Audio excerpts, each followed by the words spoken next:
நம்ம எல்லாருக்குமே தெரியும், கடந்த மார்ச் மாதம் 11ஆம் தேதி மாலை 6 மணி அளவில் தூத்துக்குடி மாவட்டம் குளத்தூர் அருகே இருக்கக்கூடிய வேடநத்தம் கிராமத்தைச் சேர்ந்த 12ஆம் வகுப்பு படிக்கக்கூடிய ஒரு பள்ளி மாணவி இயற்கை உபாதை கடிக்கிறதுக்காக வீட்டுக்கு பக்கத்தில் இருக்கிற கண்மாய் பக்கம் போயிருக்காங்க. ஆனால் இருட்டினதுக்கு அப்புறம் ரொம்ப நேரமாகி அந்த பொண்ணு வீட்டுக்கு திரும்பி வரவே இல்லை. இதனால பதறிப்போன அவங்க குடும்பத்தாரும் ஊர் மக்களும் அந்த பகுதி முழுக்கவே தேட ஆரம்பிச்சாங்க. ஆனால் அடுத்த நாள் மார்ச் 12ஆம் தேதி மதியானம் 2 மணி அளவில் அதே காட்டுப்பகுதியில் அந்த மாணவி துரதிருஷ்டவசமா உயிரற்ற நிலையில் சடலமாக மீட்கப்பட்டாங்க. இந்த செய்தி காட்டுத்தீ போல பரவி அந்த கிராம மக்கள் மட்டும் இல்லாம ஒட்டுமொத்த தமிழகத்தையுமே ஒழுக்க ஆரம்பிச்சது. அந்த மாணவிக்கு நீதி வேணும்னு சொல்லி மக்கள் போராட்டங்கள்ல கூட இறங்கினாங்க. நிலைமையினுடைய தீவிரத்தை புரிஞ்சுக்கிட்ட காவல்துறை குற்றவாளியை உடனே பிடிக்கணும் அப்படின்னு சொல்லி தூத்துக்குடி எஸ்பி அவர்களுடைய தலைமையில 10 தனிப்படைகளை அமைச்சு விசாரணையை ரொம்பவே வேகப்படுத்தினாங்க. இந்த வழக்குல ஆரம்பத்தில் குற்றவாளி யாருன்னு கண்டுபிடிக்கிறது போலீஸுக்கு ஒரு மிகப்பெரிய சவாலாக தான் இருந்துச்சு. ஏன்னா அது மக்கள் நடமாட்டம் இல்லாத ஒரு காட்டுப்பகுதி. ஆனா அங்க ஒரு காற்றாலை, அதாவது விண்மில் அப்படின்னு சொல்லக்கூடிய டவர் இருந்துச்சு.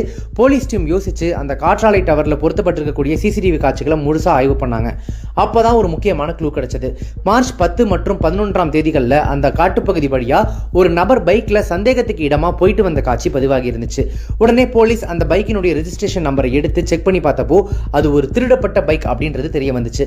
அப்போ அந்த பைக்கை திருடிட்டு வந்தது யாருன்னு அடுத்த கட்ட விசாரணை ஆரம்பிச்சப்போதான் ராமநாதபுரம் மாவட்டம் சாயல்குடியைச் சேர்ந்த தர்மமுனீஸ்வரன் அப்படிங்கிற 38 வயது நபர் மேல போலீஸுக்கு சந்தேகம் வலுத்துச்சு. உடனே தனிப்படை போலீசார் தீவிரமா தேடி சென்னை வரைக்கும் போய் மறைஞ்சிருந்த தர்மமுனீஸ்வரனை அதிரடியா கைது செஞ்சு தூத்துக்குடிக்கு கூட்டிட்டு வந்தாங்க. போலீஸ் தர்மமுனீஸ்வரனை பிடிச்சு விசாரிச்சப்பதான் அவன் சாதாரணமான ஆளே இல்ல, ஒரு கொடூரமான குற்றப்பின்னணி கொண்ட நபர் அப்படிங்கிற அதிர்ச்சியான உண்மைகள் பல வெளில வந்துச்சு.